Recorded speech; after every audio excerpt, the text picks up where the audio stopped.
Hello everyone, welcome back to my YouTube channel technical Rajput blog. I hope guys आप लोग बहुत अच्छे होंगे। तो आज मैं आप लोगों के लिए कुछ इंपॉर्टेंट्स, काफ़ी सारी कंपनियां हो गई, इन्फोसिस, विप्रो, एसेंचर, जेंसर, माइंडट्री, जितनी भी कंपनियां हैं जिनकी अभी तक ऑनबोर्डिंग नहीं हुई थी, काफ़ी डिले हो रही थी ऑनबोर्डिंग और काफ़ी सारे एक्सक्यूज़ेस दिए जा रहे थे कंपनी के थ्रू कि हम ऑनबोर्डिंग करेंगे, हम दोबारा से ट्रेनिंग कराएंगे, ज्वाइनिंग होगी 1 महीने में, अप्रैल सेशन में कुछ ज्वाइनिंग होगी, एमसिस की होगी, इसकी ज्वाइनिंग होगी। तो is it possible to onboard fresher in 2023? तो क्या ये 2023 में ऑनबोर्ड होना पॉसिबल है फ्रेशर्स के लिए कि नहीं? जो कि इन्फोसिस है, Wipro, Accenture, Zensar, Trinity, Mindtree हो गया है, एम्फेसिस हो गया, काफ़ी सारी कंपनियां हैं। आपको पता ही होगा, मैंने प्रीवियस वीडियो देखे होंगे। तो दे ओवर हायर फ्रेशर इन पेंडेमिक, ये वाला पॉइंट भी डिस्कस करने वाला हूँ। Not onboarding 2021-22 candidate till now, 21-22 batch के अभी तक ऑनबोर्डेड नहीं हुए हैं। तो 23 के जो फ्रेशर स्टूडेंट हैं तो उनका क्या होने वाला है। Even offer letter revoke, so why they hired, उन्होंने क्यों किए। तो ये इन्फॉर्मेशन पूरी मैं सोचा कि कुछ छोटे छोटे इन्फॉर्मेशन के साथ में निकाल के मैंने सोचा कि वीडियो बनाऊँ आप लोगों के पास में कि नहीं बनाऊँ। तो सोचा चलो बनाता हूँ। The latest survey has revealed that more than 1800 freshers recruited by top MNC during the campus placement have been waiting for almost a year to be onboarded। ये न्यूज़ है जो कि 2022 के स्टूडेंटों की है, क्योंकि देखा जाए 1 साल से जो बैठे हुए हैं अभी तक उनकी ज्वाइनिंग नहीं हुई है, ना ही उनकी ऑनबोर्डिंग हुई। 18 से ऊपर के फ्रेशर्स हैं जो अभी तक बैठे हुए हैं। A survey of forum IT employee FI revealed that 1000 recruiter belong from Telangana alone, क्योंकि 1000 रिक्रूटर हैं जो कि तेलंगाना से अलोन हैं, वहीं से हैं। Times of India reported some companies are doing round of campuses this year also without onboarding the previous year batch student. तो मतलब क्या हुआ कि कुछ कंपनियां हैं जिन्होंने ऑनबोर्ड किए हैं स्टूडेंटों को। ऑनबोर्ड क्या मतलब कैंपस ड्राइव की है, पर उन्होंने क्या दिमाग लगाया कि पुराने जो स्टूडेंट थे उनको बिना ऑनबोर्डेड किए हुए ऑनबोर्ड की नए स्टूडेंटों की कैंपस ड्राइव की है और उनको दोबारा से लिया गया है। जबकि 2021-22 बैच के स्टूडेंट जितने भी थे उनकी अभी तक ऑनबोर्डेड नहीं हुई थी और उन्होंने क्या किया, ओवर हायर कर लिया। अब ओवर हायर उन्होंने कर लिया, सिचुएशन क्या हुई कि ओवर हायर कर लिया, इनके पास प्रोजेक्ट आने के चांसेस थे कि नहीं थे, तो ये सारी इन्फॉर्मेशन थी। तो इनके पास तो इन्होंने सोचा कि चांसेस होंगे कि नहीं होंगे, तो ये थी। दे ओवर हायर फ्रेशर वाला पॉइंट था, तो अभी मैंने बताया कि इन्होंने क्या किया कि 2022 की सिचुएशन, 21 की सिचुएशन को देख के इन्होंने क्या सोचा कि इन दोबारा से हायर कर लेंगे कैंडिडेट, और मतलब जो सैलरी पैकेज होगा वो अप टू मतलब एवरेज सैलरी देंगे और मतलब जो प्रोजेक्ट पर काम करवाएंगे और उनकी करेंगे। पर फिर क्या हो, सिचुएशन ऐसी आई कि कंपनी लॉस में जाने लगी और प्रोजेक्ट नहीं आने लगे, तो उन्होंने क्या किया, ऑनबोर्डिंग डिले करने लगे। पेंडेमिक में हायर किए थे तो उनको निकालना स्टार्ट कर दिया, एलिजिबिलिटी क्राइटेरिया ऊपर कर दिया, ट्रेनिंग प्रोग्राम दोबारा से स्टार्ट कर दिए। काफ़ी सारी कंपनियों ने अभी आपने देखा होगा।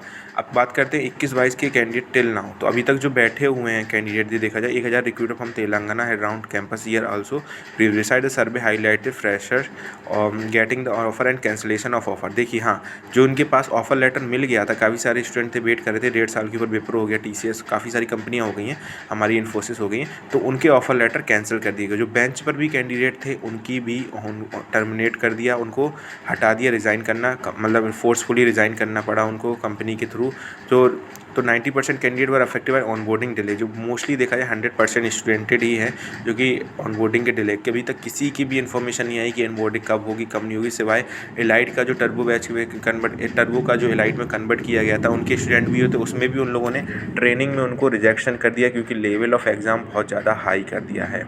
तो देखिए, जो लार्ज IT सर्विस कंपनी है, Tata Consultancy, Wipro, HCL, Tech, Infosys, Tech Mahindra, Mphasis, काफ़ी सारी कंपनी combined hiring figure of 1,80,000 fresher of the year at the start of FY23। ठीक है, तो मतलब उन्होंने बोला था कि 1,80,000 फ्रेशर को ईयर में FY23 में हायर करेंगे, पर एटलीस्ट 2021-22 की ऑनबोर्ड तो कर दीजिए। और ना ही उन्होंने ऑनबोर्डेड की, ना कोई इन्फॉर्मेशन दी जा रही है, सिर्फ बिल्प के ज्वाइनिंग हो रही है, बिल्प के भी मेल आ रहे हैं बस। बिल्प कैंडिडेट विप्रो के, इन्फोसिस ने भी 2 महीने एक्सटेंड कर दी है। और ट्रेनिंग का प्रोग्राम बात करता हूँ, मैंने प्रीवियस वीडियो डाला है कि LTI, माइंडट्री, विप्रो और इन्फोसिस ने दोबारा से ट्रेनिंग स्टार्ट कराना चाहती है।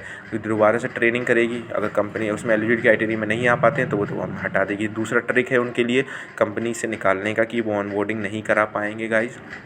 सिर्फ एक ऐसी कंपनी है एम्फेसिस कंपनी जिन्होंने सिर्फ 10% स्टूडेंटों को अभी अप्रैल सेशन में ही 10 से 15% स्टूडेंटों की अभी तक ऑनबोर्डेड की है, ज्वाइनिंग भी की है बेंगलोर लोकेशन में, और प्रोफाइल भी उनको दी है और पैकेज भी थोड़ा सा इंक्रीज़ किया है उनका।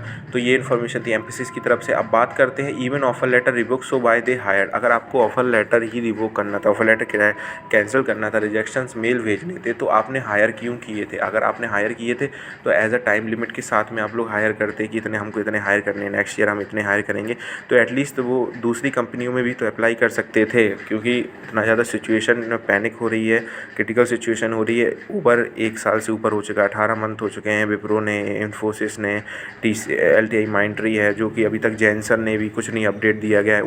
ऊबर से ये HR के भी ऑडियो वीडियो वायरल हो रहे हैं कि बोला जा रहा है कि मतलब हम कंफर्मेशन नहीं।